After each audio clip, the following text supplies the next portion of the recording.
अस्सलाम वालेकुम। कभी आपने सोचा है जब कोई माँ अल्ट्रासाउंड रूम से बाहर निकलती है और डॉक्टर मुस्कुराते हुए कहते हैं कंग्रेचुलेशन ट्विंस हैं, उस लम्हे की खुशी सिर्फ दो बच्चों की नहीं होती, वो दो रहमतों की आमद होती है। लेकिन फिर सवाल पैदा होता है, क्या ट्विंस सिर्फ जेनेटिक का रिजल्ट हैं या दुआ और कुरान अमल का भी कोई असर हो सकता है? आज हम इस सवाल का ईमानदारी से जवाब देने वाले हैं। सिर्फ कुरान और दीन की रोशनी में सबसे पहले एक जरूरी बात, औलाद देना सिर्फ अल्लाह के इख्तियार में है। कुरान मजीद में अल्लाह ताला फरमाते हैं, अल्लाह जिसे चाहता है बेटियां देता है और जिसे चाहता है बेटे देता है और जिसे चाहता है दोनों देता है।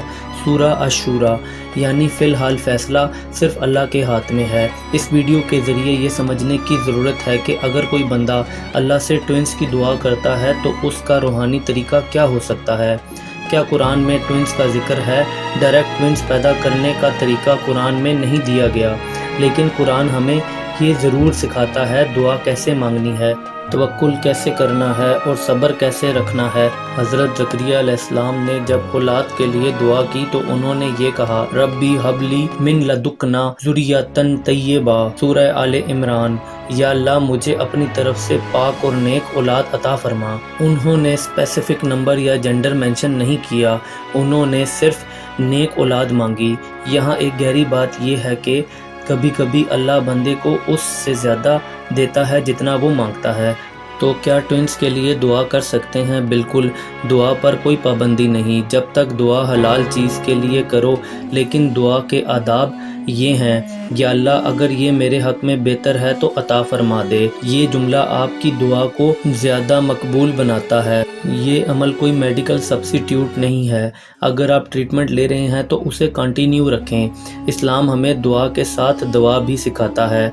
स्टेप 1, नीयत को साफ़ करें। सबसे पहले ये नियत करें, या अल्लाह अगर ट्विंस मेरे लिए और मेरे घर वालों के लिए बेहतर हों तो अपनी रहमत से अता फरमा, और अगर एक बच्चा ही बेहतर हो तो मुझे उस पर राज़ी कर दे।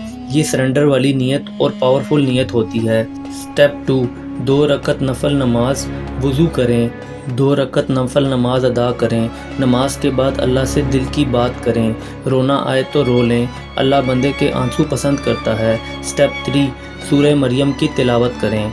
सूरह मरियम औलाद के हवाले से बहुत बरकत वाली सूरा मानी जाती है। रोज़ एक मरतबा सूरह मरियम पढ़ें। अगर पूरी ना पढ़ सकें तो पहले 15 रुकू तवज्जो से पढ़ें। अब सवाल ये पैदा होता है, क्यों सूरह मरियम पढ़नी चाहिए? इस सूरा में हज़रत ज़करिया अलैहिस्सलाम की दुआ है, हज़रत मरियम अलैहिस्सलाम का वाक़या है, अल्लाह की कुदरत का इजहार है। ये सूरा दिल में यकीन पैदा करती है कि अल्लाह के लिए कुछ भी मुश्किल नहीं। स्टेप 4, हज़रत ज़करिया अलैहिस्सलाम की दुआ जितना मुमकिन हो सके अपनी रूटीन का हिस्सा बना लें। इस दुआ को अपनी ज़ुबान पर हर वक्त जारी रखें। तिलावत के बाद 11 मरतबा दुरूद शरीफ का विर्द करें, फिर ये दुआ करें, या अल्लाह तू हर चीज़ पर कादिर है। अगर मेरे नसीब में ट्विंस हैं, वो मेरे लिए खैर का सबब हैं, तो अपनी रहमत से अता फरमा और मुझे नेक, सेहतमंद और दीनदार औलाद दे। फिर 11 मरतबा दुरूद शरीफ पढ़ें। इस अमल को इस्तिकामत के साथ 21 दिन तक लाजमी करें। इस अमल के साथ ज़रूरी है कि नमाज की पाबंदी की जाए, हलाल रिस्क कमाएं, घर का माहौल बेहतर करें, स्ट्रेस कम लें। अब शायद आपके जहन में सवाल हो कि क्या ये अमल असर करता है? मेरा आपसे सवाल है, असर किस चीज़ का होता है? अल्फाज का, नीयत का, या अल्लाह की मर्ज़ी का? हकीकत ये है कि असर अल्लाह डालता है। कुरान में फरमाया गया, और जब मेरे बंदे आपसे मेरे बारे में पूछें तो कह दीजिए कि मैं करीब हूँ, मैं दुआ करने वाले की दुआ कबूल करता हूँ जब वो मुझे पुकारता है। सूरह अल-बकरा। यानी दुआ कभी ज़ाया नहीं होती, लेकिन कबूलियत के 3 तरीके होते हैं। जो मांगा जाए वो मिल जाए, उससे बेहतर मिल जाए, किसी मुसीबत को टाल दिया जाए। इसलिए अगर ट्विंस ना भी हों तो इसका मतलब ये नहीं कि दुआ कबूल नहीं हुई। सबसे बड़ी गलती ये हो सकती है कि लोग वजीफ़ा को फार्मूला बना देते हैं।